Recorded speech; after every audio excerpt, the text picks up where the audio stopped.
Hi, I'm Mark Johnson, and let's take a look at some of the concepts in Unit 2 of biology. These are going to be chemistry concepts primarily, and we're going to take a look at where matter comes from and how it's defined. And initially, we'll just call this cellular chemistry, but all of the matter in the universe starts, as far as we know, with the smallest particles, those that make up atoms. Atoms are comprised of a nucleus in the center plus an electron cloud. The nucleus contains protons, which are positively charged, and neutrons, which have no charge. And outside of the nucleus, spinning around in an electron cloud or clouds, are the electrons. The atomic number, which we'll see on the periodic table, is comprised of the number of protons in the atom. And it is the number of protons that determines what the element is. If it's sodium, if it's gold, if it's chlorine, or whatever the element is determined by its number of protons. If an atom loses protons, it becomes another element in the process of decay. Normally we call that radioactive decay. Anyway, the atomic weight is made up of the number of protons and the number of neutrons. So if we take a look at,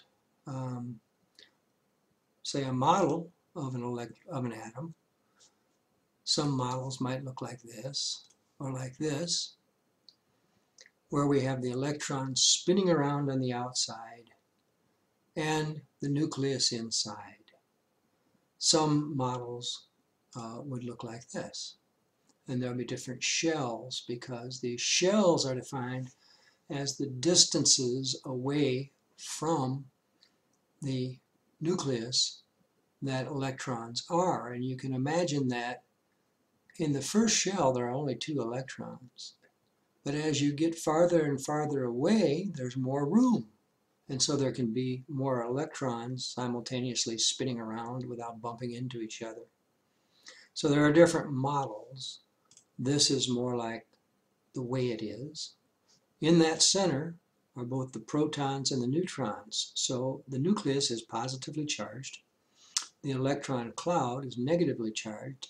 The attraction between the two is what holds it all together, I presume. Okay.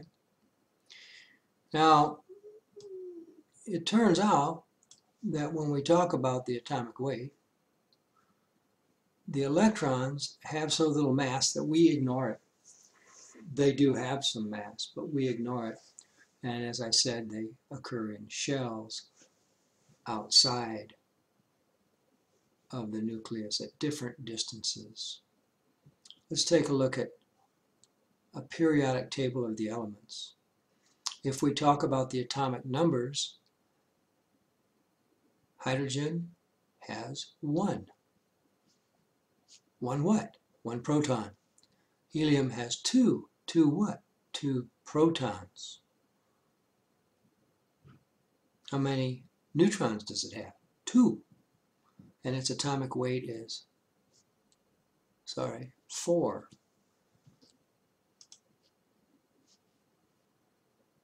Helium, atomic weight of 4.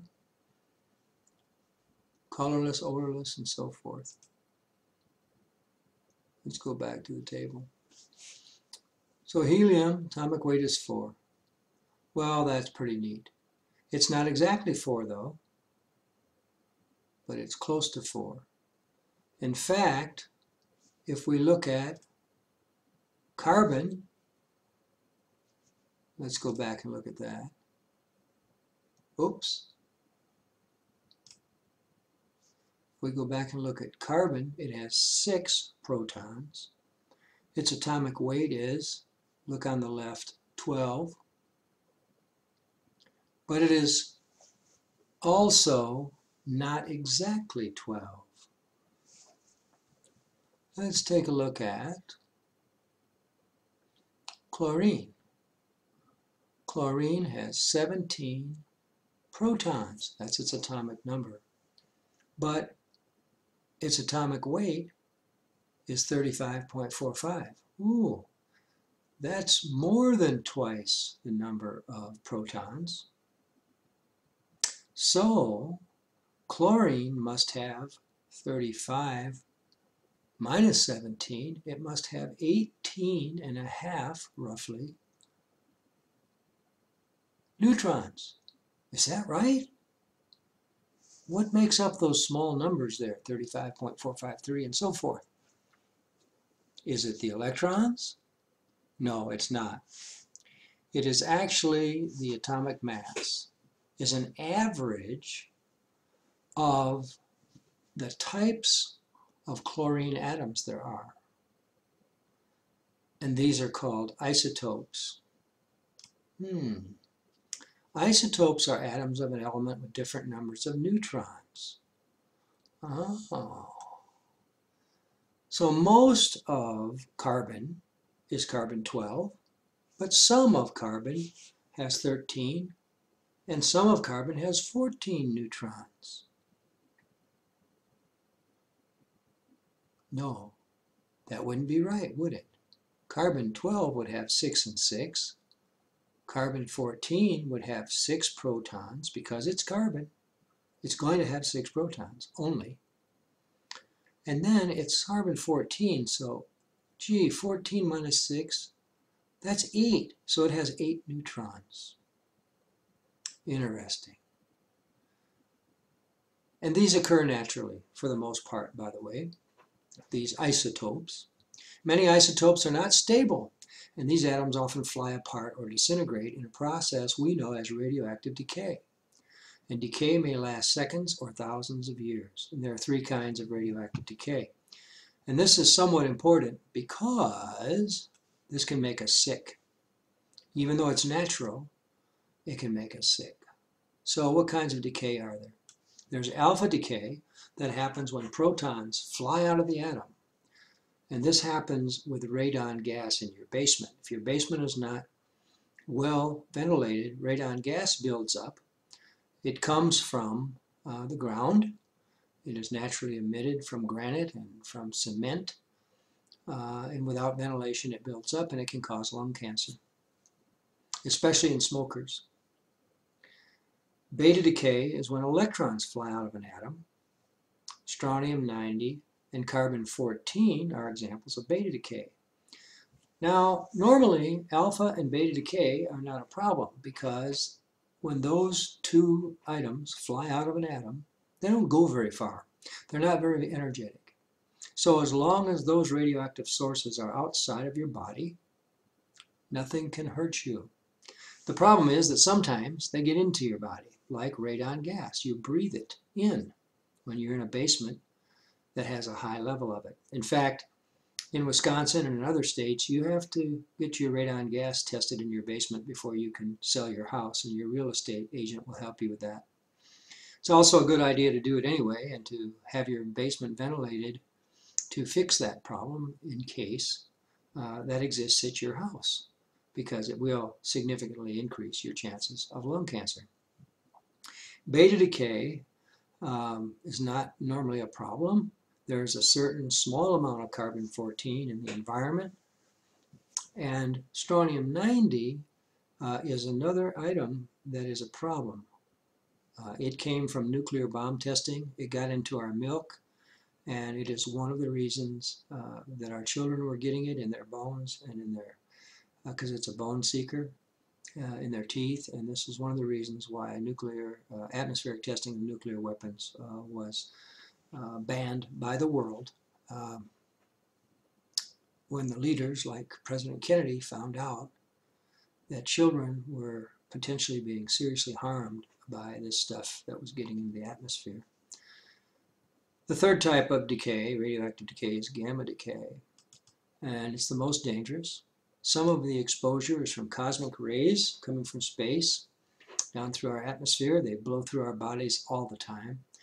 And some of the decay of that is cosmic, is gamma decay, comes from materials deep within our Earth, and we can't stop that. They also come from some of the radioactive, materials left over from atomic bomb testing, such as cesium-137, the other bone seeker, along with strontium-90. And it is, as I said, it is one reason we are concerned about North Korea right now too, because we know what happened in the past from radioactive fallout from atomic weapons testing in the atmosphere. You can actually watch this happen in an aquarium filled with an alcohol vapor cloud. Most of the tracks you see in the video will be from cosmic rays from space that are blowing through your body constantly.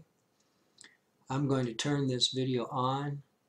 Well, no, I'm not. I'll put this link in the content tab, and you will be able to access that and watch it. It's a very, very good video and very impressive.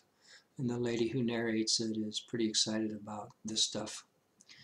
Some isotopes are used for peaceful purposes. An example is carbon-14. All of us have some carbon-14 in our body, and it remains in a constant proportion until we die. And then disintegration of carbon-14 starts to change the proportion of carbon that is in our body, which is carbon-14. This relationship, this disintegration of carbon-14 can be used to age organic materials that are found by archaeologists and so forth. And page 42 of your text has a story about this. I made a video to help you appreciate it. And the story is, when did Otzi die? Somebody found a frozen human being high in the Alps at one time, not so many years ago. And it has been fascinating people to study this body. And by watching this video and by reading page 42 of your book, you'll find out how they determined how old Otzi was, or put it another way, how many years ago that Otzi died. So now we have a few minutes left, and I'll start this cloud chamber video to end it, but you can finish it by watching in your course. Here are the tracks. Chamber. You can see particle radiation in it, the thick and short tracks.